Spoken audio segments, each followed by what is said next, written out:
Today's episode is sponsored by the Home Depot, and I'm part of their prospective program where I'm going to show you how to use the pin nailer on the drawer construction.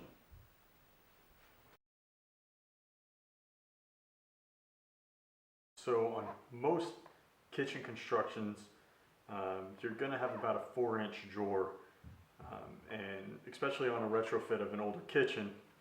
So here I'm just starting off with some 1/2-inch by 4-inch stock that you can pick up at Home Depot or Lowe's. I'm using solid wood for this just because what I had in the shop. Typically, I make it out of plywood. I like to use Baltic Birch plywood. But like I said, this is what I had in the shop, and this is what I'm going to show you. So in order to determine your dimensions of your pieces, I always start with my long pieces first. So the pieces that go from the front of the cabinet to the back of the cabinet.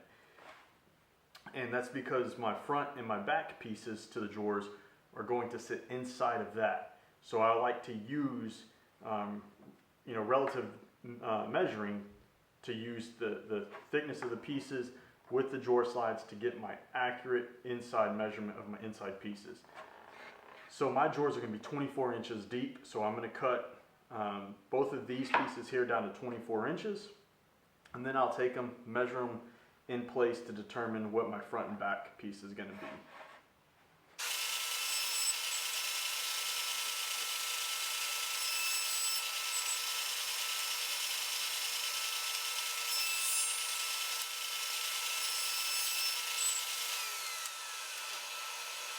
Alright, so I went ahead and measured my cabinet opening with the slides in place. I already have my slides in place. So I used relative dimensioning. I used both pieces with the slides to measure, and my opening came out to 9 7/8.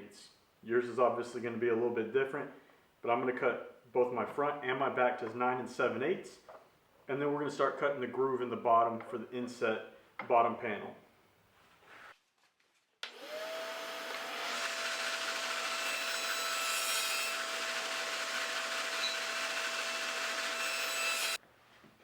So depending on the thickness of my sides, I like to either inset the panel 1/8 to 1/4 inch from the bottom.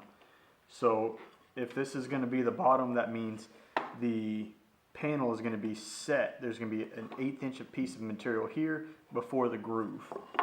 So here I go ahead and have it measured out to where it's going to cut an 1/8 inch inside of that.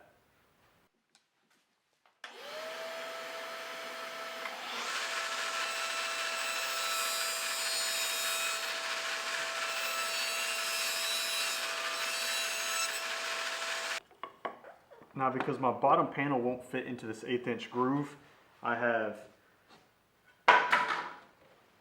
a little more than an 1/8 inch thick piece of plywood here. I'm going to have to bump the fence over another little bit to widen that groove.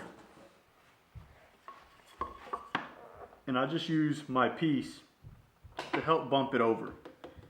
And I bump over about a 1/16 at a time.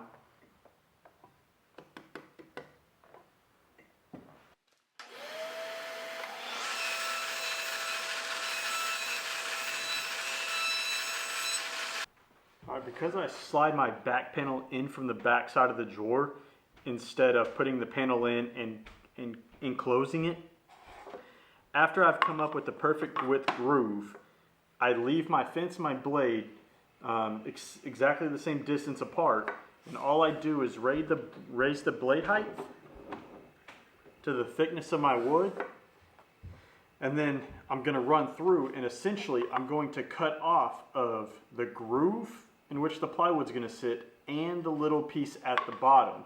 So it's going to cut off that groove in that little piece, and then I can slide the plywood in from the back, and it's going to sit flush on the bottom side of the back piece, and I can fasten it that way.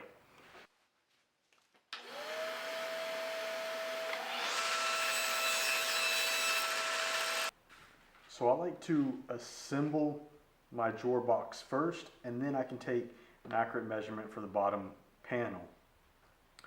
And it's quick and easy from here. I use a little bit of wood glue.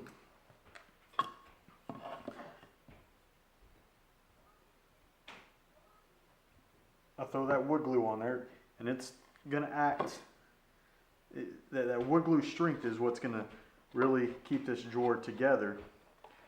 And then I use pin nails. You can use brad nails. I like to use pin nails because I have this small battery operated pin nailer. And you want to make sure that your grooves are lining up on the same side, and you want to make sure your pieces are even, so that way your grooves aren't mixed matched or out of place.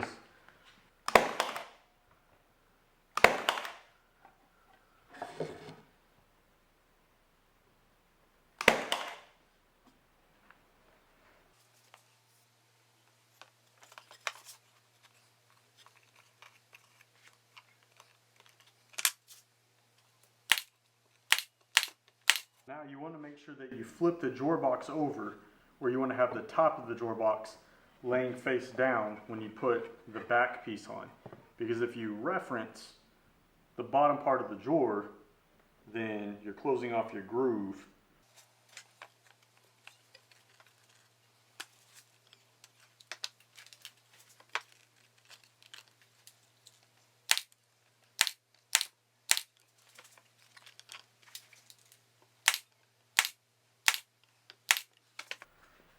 So I want to take a second to tell you about this Milwaukee Pin Nailer.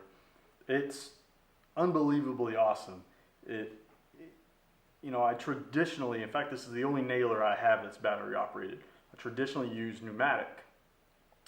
But you have to deal with a hose on the pneumatic. You got to make sure your compressor stays plugged in and stays charged, because as it loses power, your pins start driving at different depths.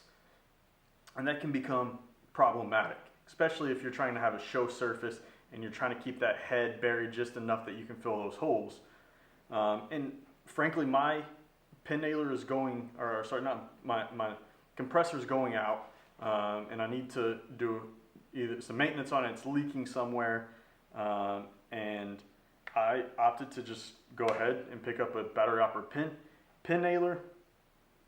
It has power to go into the hardwoods. So I use this pretty much for anything when I'm, you know, just gluing it up, tacking it real quick. But also the head size, super small. You know, 23 gauge, it's almost invisible, especially you get into some of those darker hardwoods. It's really hard to see.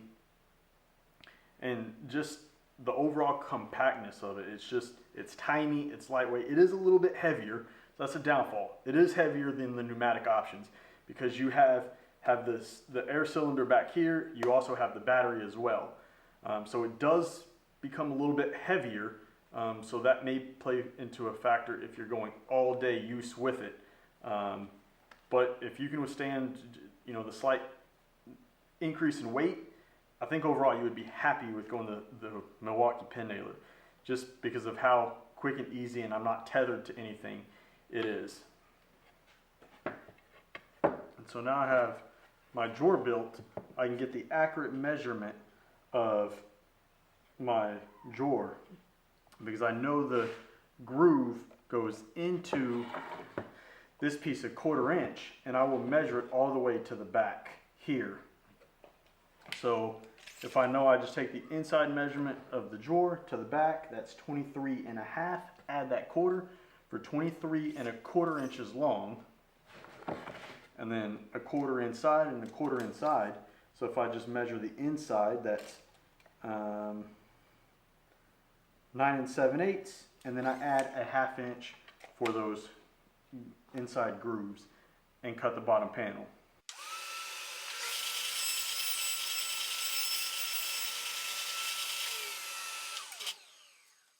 So now that my bottom panel is cut to size, I literally just slide it in the groove from the back side. And you may need to do a little finessing with it.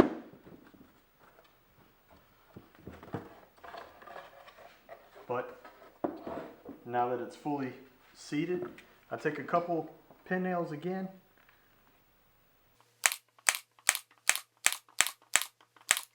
Now that you see how quick and easy it is to build a drawer box, I hope you're no longer going to be intimidated about upgrading the drawers inside your kitchen, bathroom, or wherever, or even building new drawers for some new construction. So until next time, teach people, inspire creators, and learn the craft.